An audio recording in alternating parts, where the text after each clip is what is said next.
பிரம்மாண்ட இயக்குனர் சங்கர் இப்போ அவருடைய கேம் சேஞ்சர் படம் ரிலீஸ் ஆகி வெற்றிகரமாக ஓடிட்டுருக்கு.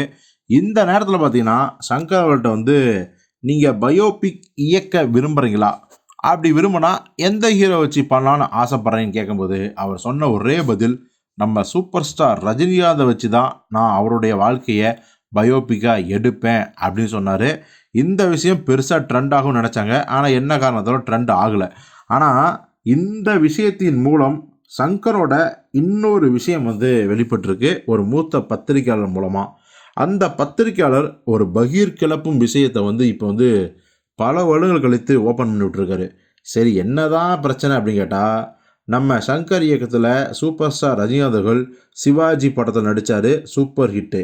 எந்திரன் படத்தில் நடித்தார், இண்டஸ்ட்ரி ஹிட்டு. அடுத்ததாக 2.0 படத்தில் கமிட் ஆனார். ஆனால் அந்த சிவாஜி எந்திரன் படத்தில் இருந்த மரியாதை நம்ம சூப்பர் ஸ்டார் ரஜினிகாந்துக்கு 2.0 படத்தில் அவ்வளவா கிடைக்கல அப்படின்னு சொல்கிறாங்க. கிடைக்கலன்னு சொல்கிறத விட திட்டமிட்ட கூட பர்பஸாக கூட அவங்க வந்து அவாய்ட் பண்ணியிருக்க வாய்ப்பு இருக்குங்கிறாங்க. சரி, அப்படி என்னதான் பிரச்சனைனா, முடிஞ்ச அளவுக்கு ரஜினி அவர்களை அந்த படம் முழுக்க வந்து பார்த்திங்கன்னா அவமரியாதை செய்யணும். உதாரணத்துக்கு வந்து பார்த்திங்கன்னா அவருடைய ஷூட்டிங் ஸ்பாட் இருக்குன்னா பக்கத்திலே கேரவன் இருந்தால் பரவாயில்ல, வாக்கிங் டிஸ்டன்ஸில். ஆனால் அந்த கேரவனை கிட்டத்தட்ட 100-150 மீட்டர் தள்ளி தான் வந்து நிறுத்துவாங்களாம். ரஜினி அவர்கள் நடந்தே போகட்டும், அங்கேருந்து நடந்தே வரட்டும் அப்படிங்கிற மாதிரியான ஒரு எண்ணம் அப்படிங்கிறாங்க. எல்லாத்துக்கும் மேலே ஷங்கரோட உறவினர் பப்பு என்கிற ஒரு நபர் வந்து பார்த்திங்கன்னா, ஒரு முறை ரஜினி அவர்கள் 1 நிமிடமோ 2 நிமிடமோ லேட்டாக வந்ததுக்காக வந்து பார்த்திங்கன்னா அவர் வந்து ரஜினியிடமே வந்து கடிந்து கொண்டாராம். ஸோ இதை துளியும் எதிர்பார்க்காத ரஜினி வந்து ரொம்பவே வந்து நொந்து நூலாயிட்டாராம். என்னடா அது, எவ்வளோ பெரிய ஹீரோ, நம்ம எவ்வளோ பெரிய ஆள், நம்மளை வந்து இப்படி வந்து நம்மளை ஒரு வந்து என்ன சொல்கிறது அவமானப்படுத்துகிறாங்களே.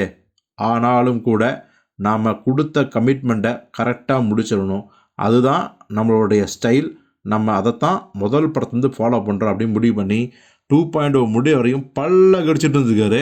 கரெக்டாக முடிஞ்ச உடனே இனிமே நான் இந்த ஜென்மத்திலையும் சங்கர் இயக்கத்தில் நடிக்க மாட்டேன் அப்படின்னு ஓப்பனாகவே சொல்லிட்டாராம். ஸோ நிலைமை இப்படி இருக்கும்போது சங்கர் அவர்கள் இப்படியெல்லாம் குடும்பப்படுத்திக்காரா அப்படின்னு ஒரு பக்கம் திட்டுறாங்க. இன்னொரு பக்கம் வந்து இப்படியெல்லாம் பண்ணிவிட்டு எப்படி ரஜினியோட பயோபிக் எடுக்கணும்னு சங்கர் நினைக்கிறாரு, ரஜினி உண்மையாலுமே கடுப்பாக மாட்டாரா அப்படின்னு ஒரு பக்கம் சொல்கிறாங்க.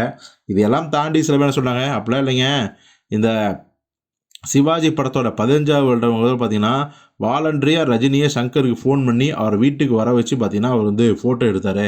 ஸோ அந்த பழைய பகையெல்லாம் மறந்துருப்பார் ரஜினி அப்படிங்கிறாங்க. எது நடக்குதோ அது நடக்கிறப்ப நடக்கட்டும், நடந்தால் மகிழ்ச்சி.